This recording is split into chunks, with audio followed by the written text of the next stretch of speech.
Hello भाई लोग, कैसे हैं आप सब। आप देख रहे हैं डीके एंटरटेनमेंट चैनल।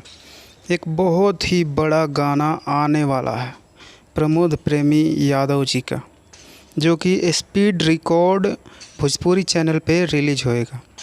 इस गाने का नाम है दक्षिण मुँहे घुमा के। जिस गाने को लिखे हैं सोनू सुधाकर जी और म्यूजिक आर्या शर्मा जी का है। बहुत ही बवाल सॉन्ग है ये, आते ही गर्दा उड़ा के रख देगा ये गाना।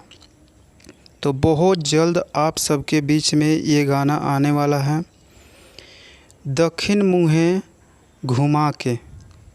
इस गाने को प्रमोद प्रेमी यादव जी ने गाया है स्पीड रिकॉर्ड के लिए। बहुत बवाल सॉन्ग है। इसको आप लोग कितना इंतज़ार कर रहे हैं, आप लोग कमेंट करके बताइए। और जितने भी भोजपुरी के गाने आ रहे हैं उसके अपडेट पाने के लिए मेरे चैनल डीके एंटरटेनमेंट को सब्सक्राइब करें, लाइक करें, कमेंट करें, ताकि हमें भी पता चले कि कितने हमारे भाई लोग चाहते हैं कि ऐसे ऐसे वीडियो देखने के लिए।